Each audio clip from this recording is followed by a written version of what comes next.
Hello and welcome to Everyone Dies, the podcast where we talk about serious illness, dying, death, and bereavement. I'm Marianne Matzo, a nurse practitioner, and I use my experience from working as a nurse for 46 years, yes, 46 years, to help answer your questions about what happens at the end of life. And I'm Charlie Navarrete, an actor in New York City, and here to offer an every-person viewpoint to our podcast. We are both here because we believe that the more you know, the better prepared you are to make difficult decisions before a crisis hits. We would also like to remind you that this podcast does not provide medical nor legal advice. Please listen to the complete disclosure at the end of the recording. We are very happy to participate in the third edition of Podcastathon. For 1 week, more than 1,000 podcasts will highlight a charity of their choice. As you know, Everyone Dies is a registered nonprofit organization, and in celebration of this year's Podcastathon, we would be most pleased to receive your donation. You can support us by purchasing a piece of mourning jewelry, a brick for our virtual memorial wall, or by credit card. Please go to www.everyonedies.org. It's www.every1dies.org, and share the love. Welcome to this week's show. Please relax, put your feet up, and thank you for spending the next hour with Charlie and me as we talk about the things to consider when thinking about moving to assisted living. Like the BBC, we see our shows offering entertainment, enlightenment, and education and divide that into 3 halves to address each of these goals. Our main topic is in the second half, so feel free to fast forward to that flight of chatter-free zone. In the first half, Charlie has our recipe of the week and tells us about some deaths that may not be considered a dignified one. In the second half, I'm going to give you some things to think about when making the decision about moving to assisted living. And in the third half, Charlie has some suggestions to consider when talking to a loved one about moving to assisted living. I do? Hi, Charlie. Yes, I do. Hi, Marianne. Because you know all about that stuff. Yes, I do. Yeah. Yeah. You're the man. I the man. I be the man. Yes. For our first half. As we continue our gastronomic tour of these United States, we are in Illinois. Illinois, the home of Abraham Lincoln and Superman, deep dish pizza and Twinkies, and the first McDonald's restaurant. Illinois, or Illinois, which is a mispronunciation, so don't say it. Illinois is 80% farmland, and the largest city is Chicago, known as the Windy City. Do you know how it got that name? As for Chicago, you might think it is because of the winds coming off Lake Michigan. But the locals will tell you that it was coined in reference to Chicago's bloviating residents and politicians, who were said to be full of hot air. Etymologist Barry Poppick, a longtime researcher of the Windy City question, uncovered evidence that the name was already well established in print by the 1870s. Poppick found references showing that it functioned as both a literal reference to Chicago's windy weather and the metaphorical jab at its supposedly boastful citizenry. In the 1940s, a vivacious career woman named Ann Sather decided that what she really wanted to do was own and run a restaurant. So, in 1945, when the Swedish owners of a restaurant located on Belmont decided to retire, Ann quit her job of 22 years, pooled her life savings, and bought herself a diner, known today as Ann Sather Restaurant. She ran the diner for 35 years, and her wholesome, made-from-scratch food, low prices, friendly service, and hard work became legendary in the Lakeview neighborhood and beyond. A trip to Chicago would not be complete without eating a few of Ann's famous cinnamon rolls. And we have her recipe for you to make and bring to your next funeral lunch. Bon appetit! And now for something completely different. A list of 10 deaths some would consider lacking in dignity. In 4056 BC, Aeschylus, the father of Greek tragedy, dies when an eagle drops a tortoise on his head. In 1649, Sir Arthur Aston, the Royalist commander during the English Civil War, is beaten to death with his own wooden leg by Cromwell's men during the siege of Drogheda. 1687. Jean-Baptiste Lully, the French composer, accidentally stabs himself in the foot with his baton and dies of gangrene. In 1737, Queen Caroline, wife of King George II, shows remarkable composure during a badly bungled attempt to cure her neglected strangulated hernia. But as she lies in bed surrounded by courtiers, her bowels burst, showering a torrent of excrement over the bed and on the floor. Upon her death soon afterward, the poet Alexander Pope is moved to write, "Here lies wrapped in 40,000 towels the only proof that Caroline had bowels." I like that one. 1845. At President Andrew Jackson's funeral, his pet parrot, Pole, has to be ejected from the proceedings when it swears repeatedly. 1927. Isadora Duncan, the American dancer, having just taken delivery of her brand new Bugatti racing car, steps into it for the first time, waves gaily to her friends, and speeds away. As she does so, her long red scarf becomes entangled in the spokes of her left rear wheel, snapping her neck and killing her instantly. 1975. Claude Francois, the French Elvis Presley and co-writer of one of the most successful songs of all time, My Way, dies attempting to change a light bulb while standing in a water-filled bath, age 39. 1995. An Italian stripper, Gina Lalapola, is found suffocated inside a cake she was supposed to leap out of at a bachelor party in Cosenza. Her body had lain inside the sealed wooden cake for more than an hour before her death was discovered. 1998. The family of the late Russell U. Shell files a wrongful death suit against the Other Side nightclub in Fitchburg, Massachusetts, after Shell chokes to death on a miniature plastic penis in his cocktail. Let that be a lesson to you. Yeah, don't go to bars in Fitchburg. Yes, yeah, so what's the bigger thing, Fitchburg or that little plastic tiny penis? 2005. Reverend Kyle Lake, 33, reaches for a microphone while standing in a pool used for a Sunday morning baptism in Waco, Texas, and is electrocuted. Pastor Ben Dudley tells the press, "At first, there was definitely confusion just because everyone was trying to figure out what was going on. But then everyone just immediately started praying."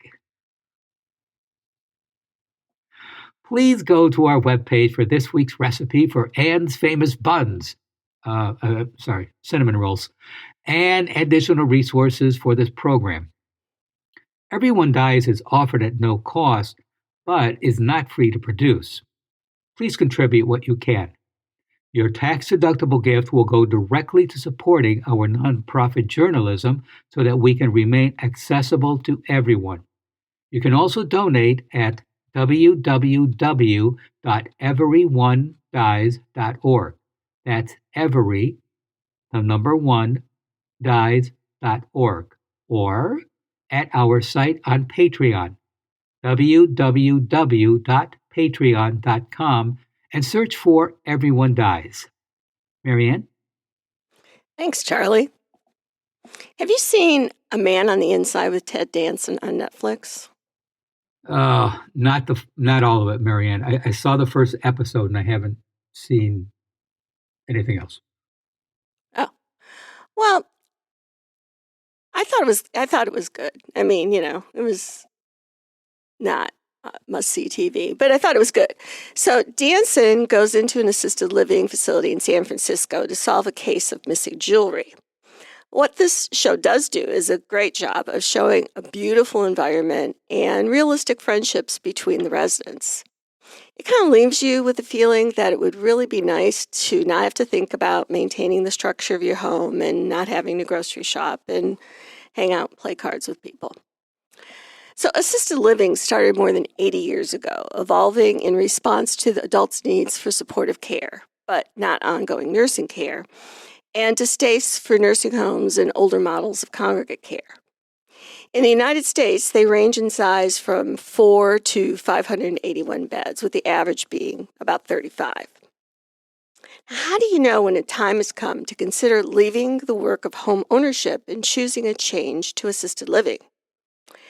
Caro, now this was interesting to me and probably not to anybody else, but when I was doing this research, I found this study by Frank Caro, who was my dissertation chair at the University of Massachusetts. So I was nostalgic to see his name.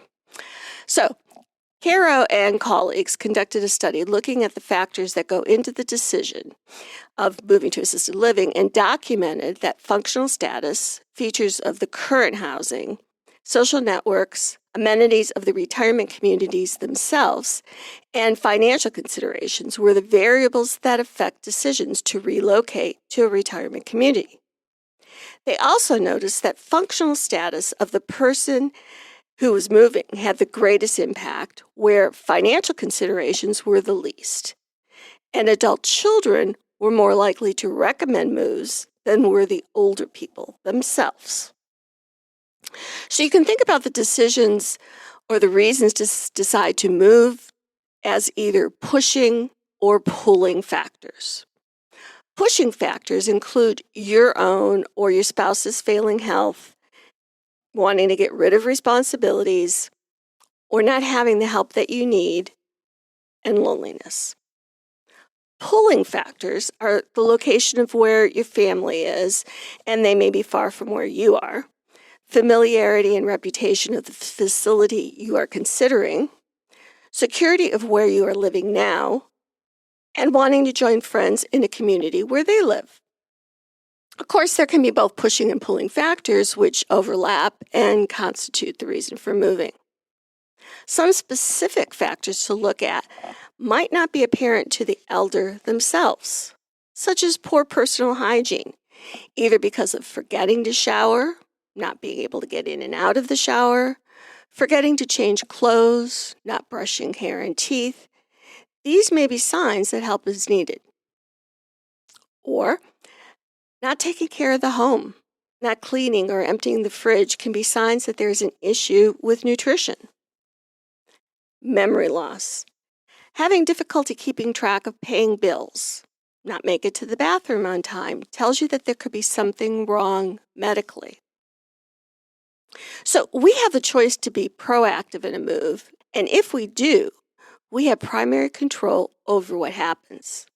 We can always wait until our situation becomes so dire that we are either compliant or passive resistant in the move. These last two are more difficult because we have less control and ownership over the process. The decision to move involves weighing and balancing gains and losses to go to where the help is. When you decide it's time to move and you set out to select your new home, the most influential factors for both elders and their family members are quality, cost, and location. When you think about quality, there are a variety of factors to consider, including the quality of the care, the quality of the life you're going to have, the physical environment, and residential rights. This place will be your new home, so you have to ask yourself what you want and need from a home. We put a table in the show notes to help you consider the various dimensions of home, which include factors like personal control, financial investment, familiar setting, a center for daily life, housing type, privacy, and refuge. Money is also a consideration. Assisted living is expensive. The only source of insurance covering assisted living is long-term care insurance, but the proportion of older Americans covered by such insurance remains small. Virtually all states cover some nursing home care service costs through Medicaid, but access is often limited due to waiting lists and insufficient funds. How much the state pays ranges from less than $2,000 in North Dakota to more than $100,000 in Pennsylvania. Investors and operators have largely focused on the senior market at the upper end of the income distribution. So if that's where you are, you're going to have a lot of choices. But the fastest segment of the population that needs these services are middle-income seniors whose financial resources are projected to be below expected annual assisted living costs, so their choices are very limited. When you find one you like, ask yourself if you can afford it.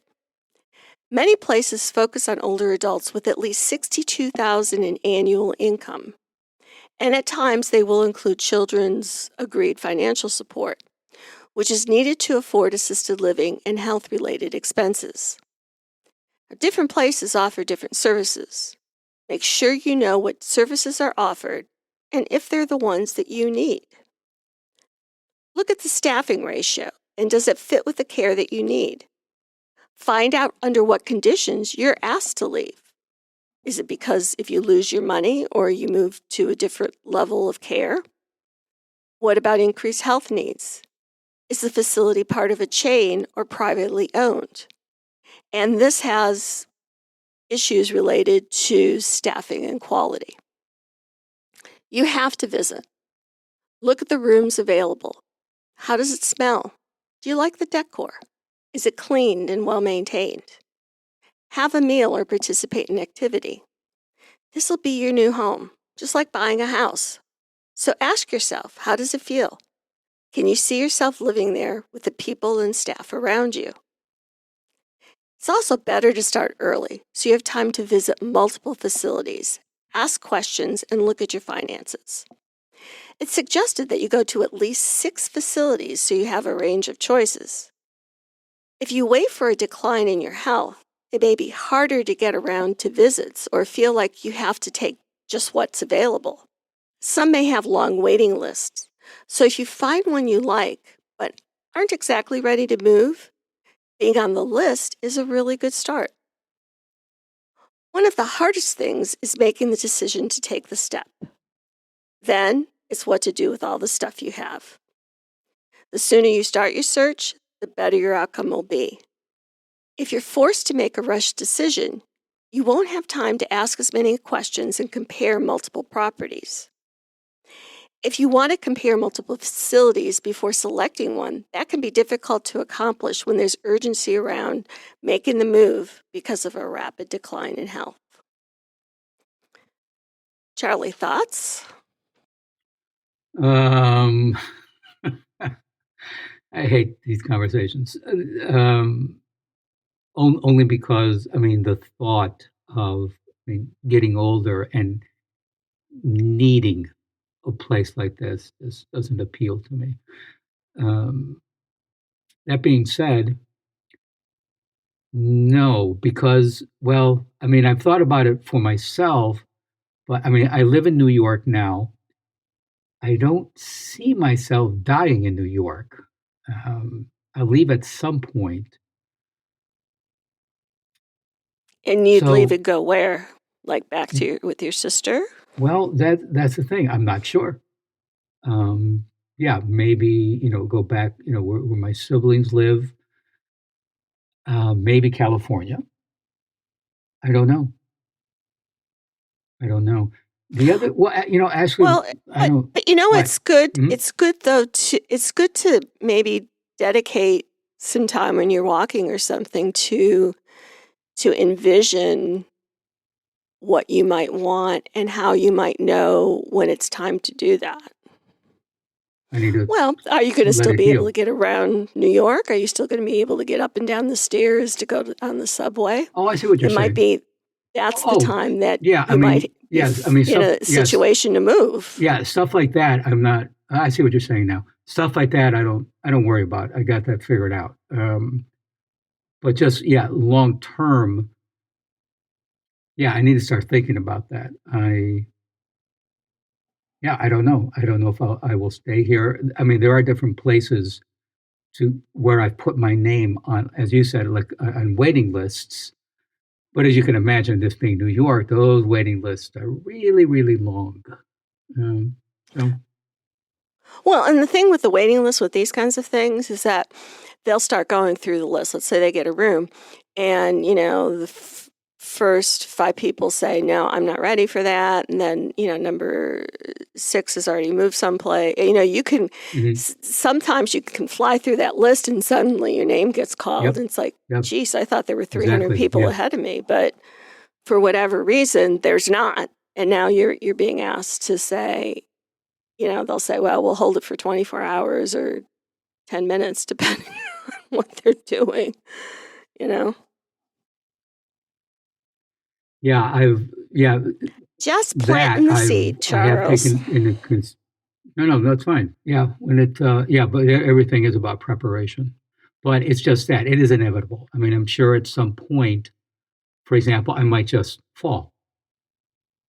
Yeah, especially in New Sidewalks in New York York, where, many of them yeah, are uneven. And while I'm right. careful, who knows? So, Stuff okay, happens. more fun. Stuff to be looking forward to.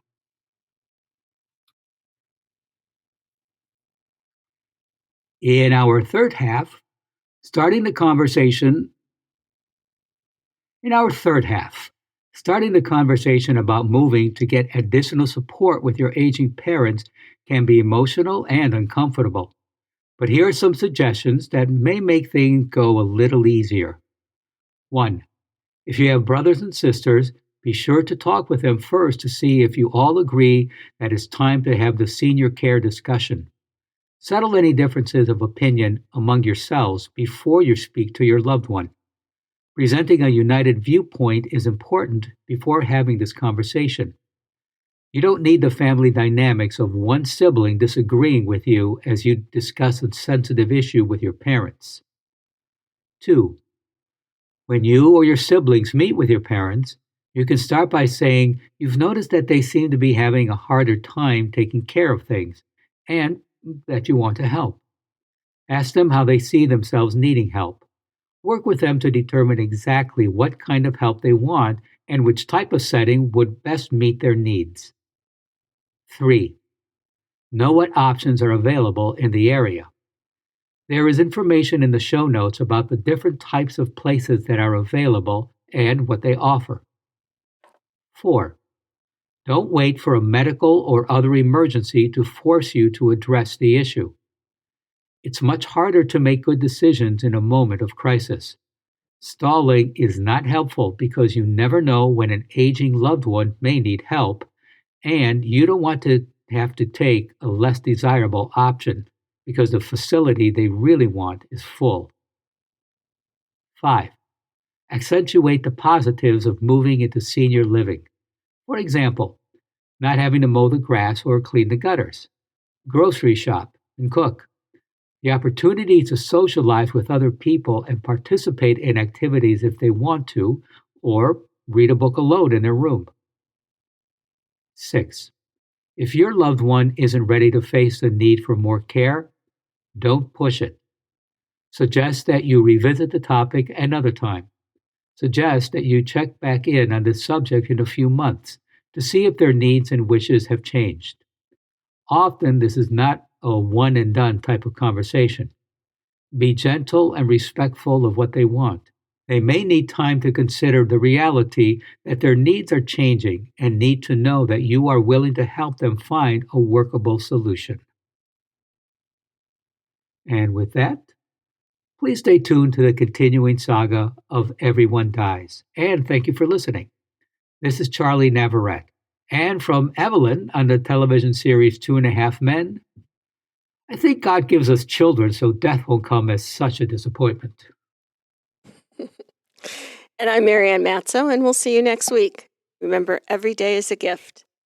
And that wraps up this special episode as part of Podcasthon. Feel free to visit www.podcasthon.org to discover hundreds of other associations through the voices and talents of amazing podcasters. This podcast does not provide medical advice. All All discussion on this podcast, such as treatments, dosages, outcomes, charts, patient profiles, advice, messages, and any other discussion are for informational purposes only and are not a substitute for professional medical advice or treatment. Always seek the advice of your primary care practitioner or other qualified health providers with any questions that you may have regarding your health. Never disregard professional medical advice or delay in seeking it because of something you have heard from this podcast. If you think you may have a medical emergency, call your doctor or 911 immediately. Everyone Dies does not recommend or endorse any specific tests, practitioners, products, procedures, opinions, or other information that may be mentioned in this podcast. Reliance on any information provided in this podcast by persons appearing on this podcast at the invitation of Everyone Dies or by other members is solely at your own risk.